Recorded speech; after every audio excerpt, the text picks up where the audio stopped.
अब पता नहीं उसमें अंदर सच्चाई कितनी है उस वाक़े के अंदर, मैं नहीं जानता, क्योंकि औलिया कराम और इनके बारे में जब वाक़यात बयान किए गए हैं उसकी इतनी जांच पड़ताल नहीं हुई जितनी अहादीस के ऊपर जांच पड़ताल हुई है, इतनी उन पे नहीं हुई जी। वो कस्तलानी जो थे शहाबुद्दीन, उन्होंने इनकी किताबों से चुरा के जो है ना, वो मवाहिद वाले माफ़ी मांगने के लिए आए।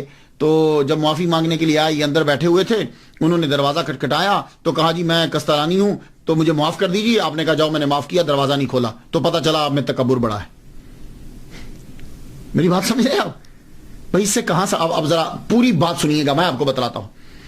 अल्लामा जलालुद्दीन अस्यूती रहमतुल्लाह अलैह, आपके पास इमाम बायहकी रहमतुल्लाह अलैह की कुतुब थी।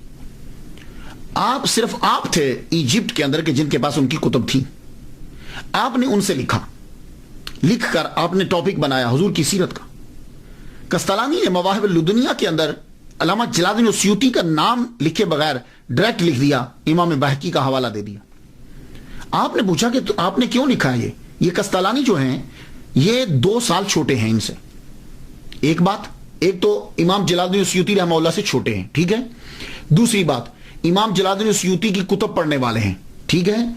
और जो किताब पढ़ने वाला हो या डायरेक्ट पढ़ने वाला, दोनों शागिर्द होते हैं। तो गोया कि इमाम जलालुद्दीन अस्यूती कस्तलानी के उस्ताद हुए, राइट। अच्छा, तीसरी बात कि आपका नाम लिए बगैर आपका चुरा कर अपनी किताबों में लिख रहे हैं, यह मिस्टेक है, ठीक है। और आज भी ये जुर्म है। अदालत के अंदर ये साबित हो गया और आपने ये इकरार भी कर लिया। तो इमाम जलालुद्दीन अस्यूती रहमतुल्लाह ने कहा कि भाई तुम मेरा नाम लिख देते, मैं तुम्हें थोड़ी मना करता, मेरा नाम लिख देते, उसका तुम्हें फायदा होता। एक तो पता चल जाता कि अबारत पक्की है, पुख्ता है। दूसरा, आपके पास ये किताबें ही नहीं है तो सिरका का इल्जाम आपके ऊपर ना लगता। अब वहां से चले गए। जब चले गए तो एकदम ख्याल आया, कस्तलानी रहमतुल्लाह को ख्याल आया, यार ये बात मेरे मन में खटकती रहेगी। सर से पगड़ी उतारी, पांव से जूता उतारा, सीधा नंगे सर और नंगे पांव, बड़े अल्लामा है भाई। इमाम जलालुद्दीन अस्यूती रहमतुल्लाह के घर चले गए, दरवाजा खटखटाया। कौन? मैं कस्तलानी हूं, अहमद हूं, अहमद आपका नाम था, मैं अहमद हूं, मैं नंगे सर और नंगे पांव आया हूं आपसे माफी मांगने के लिए। होए होए होए, नंगे सर नंगे पांव। तो इमाम अंदर बैठे हुए थे। आपने कहा जाओ, मैंने माफ कर दिया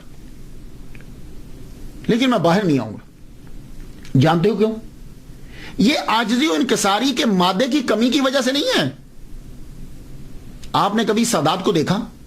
आपने कभी बड़े लोगों को देखा है कि वो जब किसी को देते हैं तो अपनी नजर झुका के फिर देते हैं? जाइए जाके सादात को देख लीजिए, इमाम ज़ैनुल आबिदीन को देख लीजिए, इमाम जाफर सादिक को देख लीजिए, ये सादात को जाके देखिए। जब ये देते थे खैरात, इमाम हुसैन को देख लीजिए, जब खैरात देते थे तो अपनी आंख नीचे कर लेते थे। क्यों? क्यों? इसलिए कि जो लेने वाला है वो साइल है। जब वो ले रहा होगा तो उसके चेहरे पे नदामत होगी, और वो नदामत हम देखना नहीं चाहते, तो ये सर को झुका लेते थे। यार इतना बड़ा इमाम के जिसको हुजूर सल्लल्लाहु अलैहि वसल्लम 70 मरतबा सामने जागते हुए दीदार करवा रहे हैं, क्या वो शेख की नदामत को देख पाते कि जो नंगे सर और नंगे पांव आए हैं? नहीं।